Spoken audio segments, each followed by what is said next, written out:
All right, so when we end up in half guard, we were talking about this the other day. Actually, it was like a week and a half ago, but it was, the other day, the other week. Okay, so when John goes for his mount escape on the side here, yep, boom. He hooks my foot, he starts shrimping out.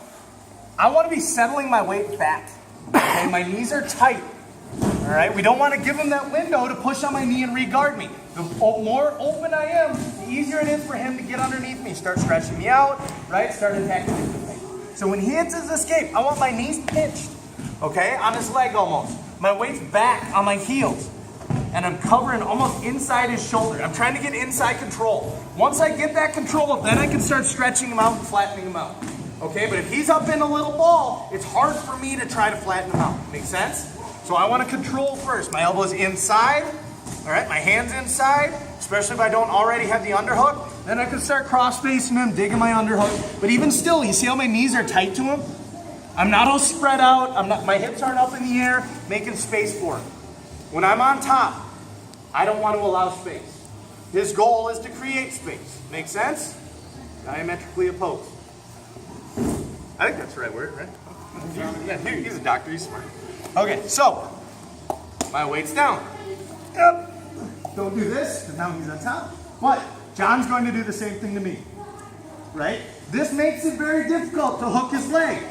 This makes it very difficult to keep him from cross-facing me, right? And flattening me out, even though I have the underhook. So when I'm extended, and he's in a little ball on top of me, it's going to be much harder to attack him. Now, even worse, I don't have the underhook.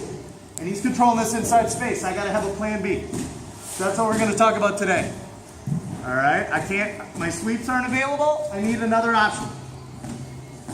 Anybody got any ideas? See that thing? I want one. So I already controlled that bicep. I'm just going to slide down to his wrist. I don't want to reach over the top. Grab that wrist. All right, I'm going to Kimura grip, hook him as close to his elbow as I can. All right, my leg, nothing else has moved, right? But I got a hold of that arm. Now he has to address this. If he doesn't, and he leaves it out there, I'm going to either finish him, or I'm going to at least use it to sweep him. See how his knee had to come up in order to start taking that pressure away? When he does that, he's going to tuck his hand in underneath his knee, right? Tuck your hand in, defense. Yep, so he tucks his hand in here. Okay, that's at least going to protect him from getting this arm ripped off. Yep, absolutely. Okay, but I'm going to use this with my outside leg. I'm going to shrimp out, tuck my foot in underneath us, and then roll to my back to elevate his hips. Right? I'm not trying to flip him, because all he's got to do is keep his hips pointed down. What I'm trying to do is get some momentum to make space and sit up.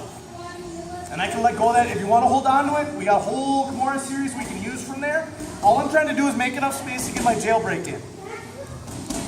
Get him moving, and when he drops his hips back down, I sit up and now I can start attacking.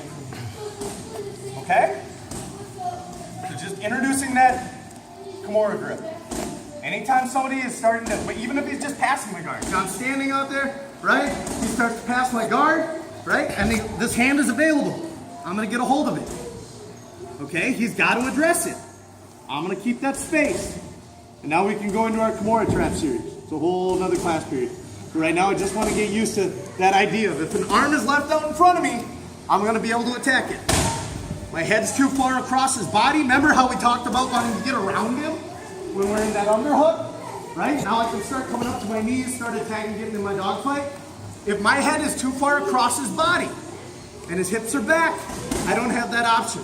So I'm going to start attacking that arm. Tucking it in, he defends, that's fine. Right? I make that space, outside leg, hook his foot, or hook his knee, sorry. I'm going to pull him on top of me to load him up, and then push him away. Shrimp. And now we're back to our open guard position. Cool? So all I'm trying to do is get to here. That's it. Wrap that Kimura, tuck my butterfly hook, load him up, and extend him out and away. Back to your butt. Cool? One more time.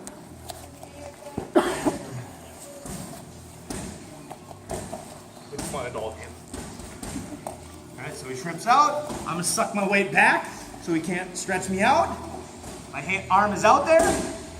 He's gonna reach over the top. I gotta address it. I defend my leg. No, knee out.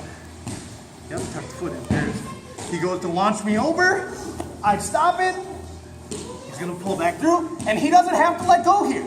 Again, he can keep on this arm. Keep going for that Kimura attack. He's got a dozen different things he can do. All right? But at least he's not pinned to the ground anymore. And we're gonna talk about what to do from there once we get to that position. Cool? Questions? 1, 2, 3.